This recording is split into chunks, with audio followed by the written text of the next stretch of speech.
Oh, it's so great to have you guys here. I'm big fans of yours, and surprised we hadn't met before.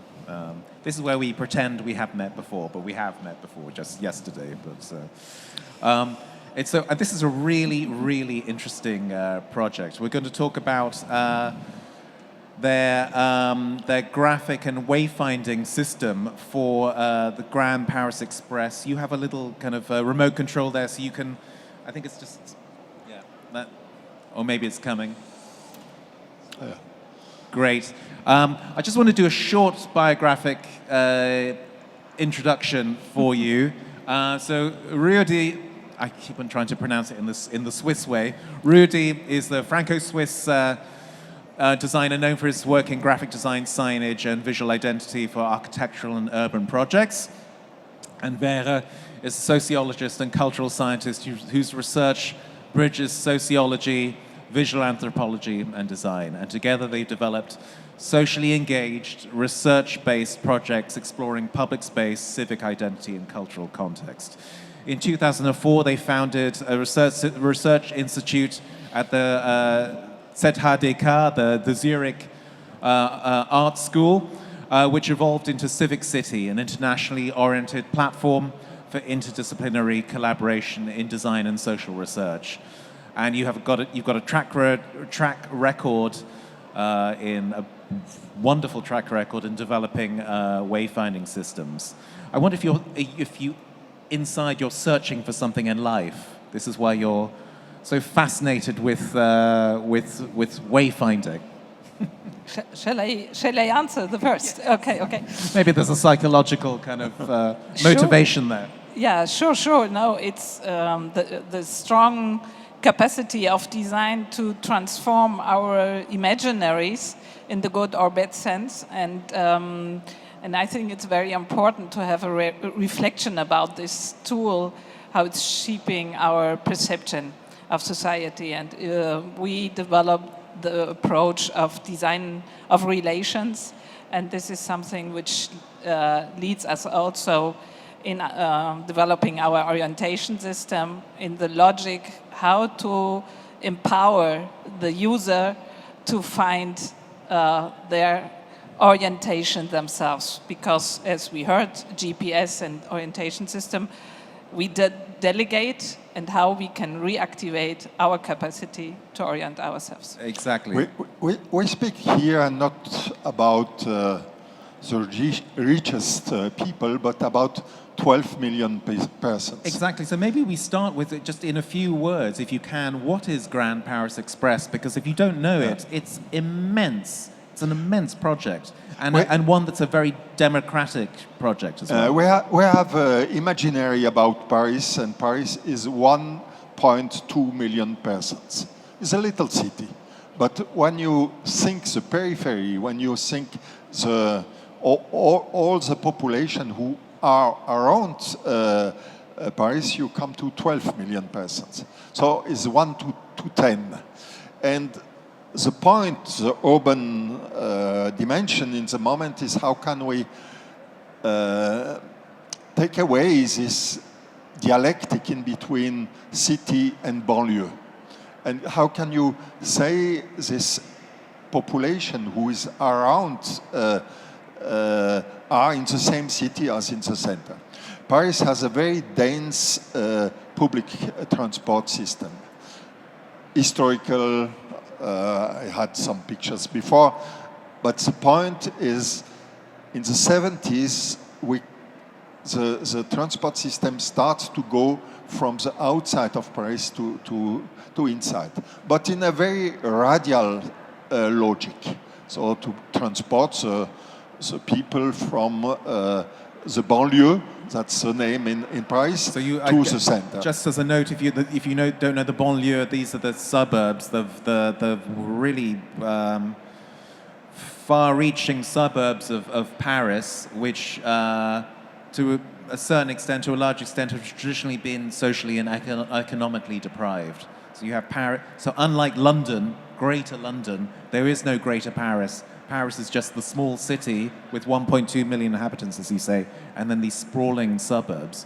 And these have been underserved in terms of transport for decades and have served to compound those social and economic problems. Sorry, I'm saying it for you. I like this picture who did an urbanist and who present what cities are around Paris. When you imagine, you have the quantity of population of the part who are around in compare of cities who you have in your head. So, and sorry, I go over because the project is a little bit complex and we have many administration situation, and the project is 4 new lines of subway and 70 stations, 17 stations. So it's a double of kilometers of subway as before. So it's a fantastic and very, very large project who started 10 years ago and who will be in reality in the 2030. So it's a very long project. It's normal. Subway is not easy to do. And the point is, how can we work with this problem of orientation, who is a problem to say how we connect these 4 lines with the system of transportation of Paris, but also with new way to interconnect bicycle and new forms of transportation with this element. One part, and I'd like to speak a little bit more about this part, because yeah, the other part too is sign system, and this we know. So what interests us really is to say, when we do this, we introduce new imaginary. We change the imaginary of a city, and we go from a city who is inside of the bowers to a Grand Paris, a large city. But this outside, I think it's the same a little bit in Athens. So you have the center who is each person, each citizen knows this inside, but outside we know only because we know somebody, or because we live there, or because there are an infrastructure. So the imaginary, the representation of this outside don't exist. And one dimension of our project was, how can we introduce an imaginary of what we name banlieue. So banlieue is one system, is to say everything who is outside of the Mauer. And to say banlieue is very interesting, because each quarter is different. There are rich ones, there are poor ones, there are some who's based on very modernistic urbanist. Each place has its identity. And how can we bring this representation of this imaginary in this element? So we start with one very important decision, is to say, we have a new line, this is the line 15, we will give them a representation who is a circle, and this give a kind of organization of the other lines in the city. This come to be a kind of filter of reading. And then, why a circle? A circle is very interesting because you can have just a part of the circle and you know where you are. So the circle is a system of orientation who is very strong. Here you know you are in the north and other things. Or only if you see a little part of the line, you see where you are in the general system. So this was our dimension. The second very difficult element is to explain something who is contrary of the representation, is you are quicker outside as inside. How can you represent this? This was really a very strong challenge, and we start to present this line in this way, also to present the fact that this is the most interconnected line of Paris. So you see the way to interconnect and all this. The construction of the line will be 10 years, so it's the time of the growing of a child, so it's very, very long. And how can we represent this, this evolution? This was one of the elements. And how can we work on the difference in between part of Paris contrast? We start with typography, and then we decide to go out of typography and to make other kind of system. Then is the point of how represent you this outside, and one of the very important, sorry, there are problems of translation in PowerPoint, but was to say we do it in 5 languages. We do it in English, Arabic, French, Chinese and Spanish.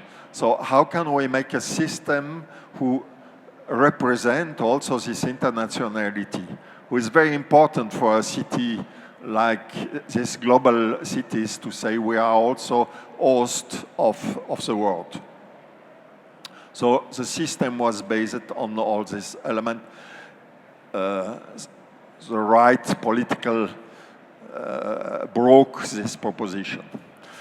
Then there's also a problem of how can we introduce another quality of accessibility, which is not only based on pictograms, but on a kind of narration who is very more explaining. You go with a lift, and this lift bring you at this place, or this relation in between what is down and what can you see, what is the reality of outside, was for us a very important element. All this image I present here are image of the process of conception. It's not the finished element. You will see the finished element. So we construct a pictogram family on the base of this, many different experiences of pictograms, of narration. So there are different possibilities we explain. And then we start to work with Patrick Jouin, who makes a 3-dimensional project. So it's very interesting because we start on this mission of information design, and then comes a 3-dimensional design. And the collaboration in between information and 3-dimension was very, very interesting. So this was our favorite way to start to work on 3-dimensional pictograms who explain this system of going up and down and express parcours, who is from time to time very, very, very complex. So this was also a challenge. Vera? Yeah, just to add, to understand, there were built 68 new train stations around Paris, which was already a very dense situation, so the city was built. And to be able to construct the metro, they had to go very deep and down into the under the city. And that means that all these 68 train stations are completely different. And the challenge was how to find and develop an orientation system which is interconnecting, so reading that everything takes part of a family of this all together, but in the same time how to react to the complex challenges of these different architectures who had to find their place in an already built city. And this was a very interesting challenge. And just to understand how this design also can be built, we worked, for example, with a musician together who was an expert on improvisation.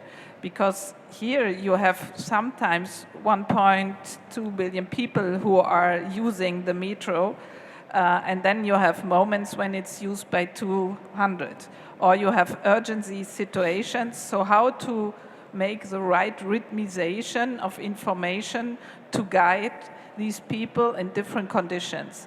And by these thoughts about improvisation, we could develop a signature system which is adapted to these different situations. What was very important for us is this contextualization. How can we speak about these 70 different stations, and we decide to invite 70 illustrators who speak about, who make a representation of each station. So the difference of one station to the other, we enforce this very, is to say we have to work on the context, we have to make a kind of representation of what, when you are on the train, what are the different atmosphere of the different part of the city. So now we will have in each station a series of portraits of the city, but who is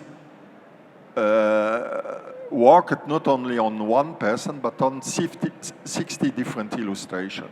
This will be a fantastic, I think, portrait. We have just one or two examples in the moment, but when this will be the end, will really, this identity and this idea to say, I am coming from here, and this is a part of a general system, will be very, very important, I think. And so that illustrative work reflects the identity of the locality of that particular neighborhood. Is that the concept? Yeah, and it's the interesting thing is if you just would portray the different quarters of the city by historical monuments, you wouldn't have in one quarter a lot of examples, but one parts of the city are marked by graffiti, so you more have by very good graffiti artists, or you have other resources, musician, hip-hop. So these kind of alternative sensitive cartographies portray resources which are out of the common categories, and this makes the diversity a representation of the diversity. I think so you're working in two dimensions mostly, and you are. So that's the graphic aspect, and then you're applying this two-dimensional expression into three-dimensional architectural space. So there are two things at work here. One is the actual kind of the imagery, and then you're placing these marks, these signs, these symbols. You're placing them where they should be within space in order to inform, in order to guide, and so on. How do you test this? How do you know where exactly to put everything? Because when I was thinking about your project, I was thinking about, made a note of it here, Jock Kinnear and Margaret Calvert, the fantastic and legendary British graphic designers who created the UK motorway signage system. And they did a lot of testing, and they did a lot of mock-ups and driving past signage at different speeds to check kind of legibility and so on. How do you test? How do you prove? I think the methodology we have in science system, and in not only science system, also orientation, scenography, and all other elements, is really to work contextual. But here we had some conditions who was not possible. So we couldn't really work on the combination of architectures, 70 totally different architectures. So we are the red line, the system who is the constant. We couldn't react at this. You have to imagine there are 37,000 objects in when we add all the station, 37,000 objects who has connected with sign system. Right. This is the quantity of the element, so was not possible to say in this station we make this, in this station. So we had to make a system, and this is a very systemic base. When we see this image, we have 3 actors. We have the base who is concepted from Patrick Join. We make the cadre and the typography and this element, and you have the illustration. So you have 3 actors in one object, and this is a little bit special because often one designer do all the conception. And here we work on partnership because Patrick Join had not only to do the 3-dimensionality of the sign system, but also the furnitures and other elements. And we don't have only to do signalétic, we have also to do the sign, the sound, also narration of information, the different narration of information. And we know how important it is in subway to have a positive atmosphere. To the sound design is very, very important. Yeah. So, and our approach was, can we make a sensible sign system? A sign system who is not only informative, not only rational, but who is also sensible and who give a kind of atmosphere of these places. Also, if it is very simple, also in condition of different information, how can we bring it in a very, very simplicity and cleanness who distress the situation? Yeah. It's really interesting because there is no matter what city you go to, when you take mass transit, when you use the systems, there is, we all think that wayfinding is neutral, that are graphically neutral, but in fact it's always expressive in some way. Even when we think about Vignelli in New York, the New York subway. It's very expressive, yeah. It's, even though this is, I mean, he used 𝗦𝗽𝗻𝗃𝗃, I think, you know, as the typeface, there's still expression in there in terms of the actual kind of positioning of type, the use of color, the combination of colors, and so on. Oh, there's always some kind of rhetoric going on there, right? Yeah. And that's why it's also important in both sense. We know, a lot of you, I think, know the metro card of the map of New York before you know the street map. And so the representation of the metro system is a form of reading of the territory. And this is a very important element. That's why we were, as graphic designer, invited so early in the project to work on this representation and interconnection. Then the architects came. Normally we are more called to repair, yes, to help. Like an afterthought, yeah. To repair the complexity of a building or the use in hospitals. So we are working in different conditions, often in stressful context, parkings, airports, and here it was this interesting. We were very early. Then the architects came, and now we come again as this kind of reading and repairing. And that's it's very interesting how to help to understand the territory, and again this kind of empowering. How can I orient myself? And if you are in panic, the reading and the orientation is one of the first sense which you lose. Right. Time, space, and exactly. And self-orientation. this is also the measure of the success of an information system and a wayfinding system.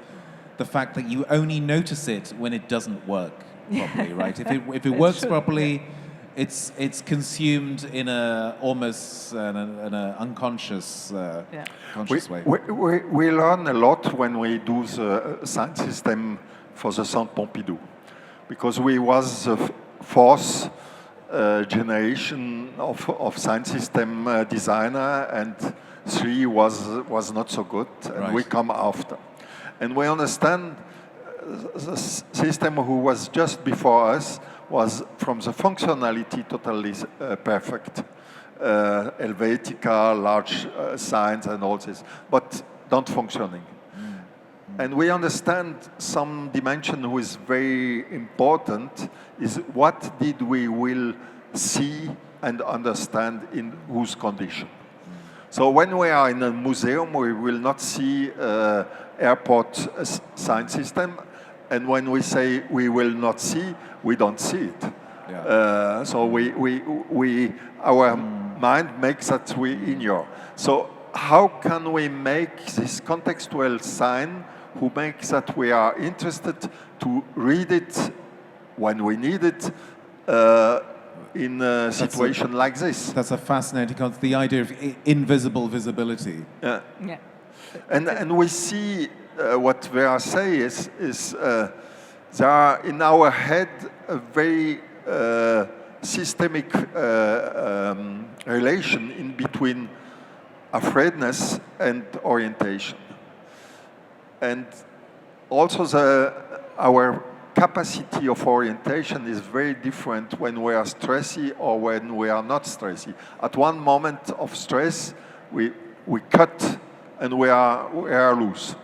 And this phenomenon is interesting to work with design and to say one of the dimensions we have is also to distress the situation. So this dimension of sensibility, who is very important for me, is not only to bring a quality of the situation, is also because we need this distressing to be oriented. And I think there's one, and this gives me the chance to make the bridge to Greece, because I was here in 2004. I lived in Athens, and so I perceived how the metro was installed, and I used to live in Ionia, and the construction site was not finished. The opening almost stand before, and I've seen the citizens coming and helping to bring the last stones to clean, to make. And this kind of appropriation of a transport system, which is in the basic access to the territory, was for us always a very big reference, and also seeing the user as a partner, not just a service and a consumer, but also as a partner in this act of how do I find my way, how I'm encouraged to ask my neighbor, and to find together and orient together. And this is very important in moments you have to anticipate a crisis situation in these places of big use, that you have to solve the situation together. And that's why these atmospheric elements are so important. And we learned a lot from this moment here to welcome the metro. This is a very interesting. Well, I present here two examples of airport. The Vienna airport with the Central Europa, this a little bit clean and all this, but with a typography who is adapted of the Central Europa. Is that lowercase f with a long kind of descending? Yeah. And here is Cologne. In Cologne, we make a crazy identity. Sorry, again, it's. The identity in Cologne is almost smiling at you. It's very, very friendly. Yeah. And it was to walk on contrast to the Frankfurt airport with really and the Düsseldorf airport was also very rigid. And to say Cologne is a city with very more humor, with carnival, with different. And can we make that the airport has this dimension of légèreté, huh? So kind of a sort of levity to it. Yeah. And how can I, by orienting myself to have, I just want to know how the design for the toilet, for the washing, it starts to be a pleasure to read the orientation system. And that's, we use in different contexts, yeah. And what is interesting with this approach is that we can make communication and orientation and scenography and inside architecture in the same way. So we have a language, a visual language, and this visual language can be used in different elements. This is also a part of what we could do in Paris, was very more complex, and I think it's important to say this because the institutional situation was complex. We had to work with the history of Paris, all the heritage of the science, RATP, who is one of organization, the regional and the national institution, is also how can we deal with this complex situation in this case of element. This is, I mean, you mentioned there the complexity of the actors as well as the stuff of the project itself. This is also France. I mean, how political did it get? How did you navigate that? How did you deliver the best result, the best outcome creatively, but also in terms of utility and performance without going crazy with all the various voices who have a vested interest? So I think in the base... Did you drink a lot to get through it? Yeah, sure. But I don't answer your question, so it's better.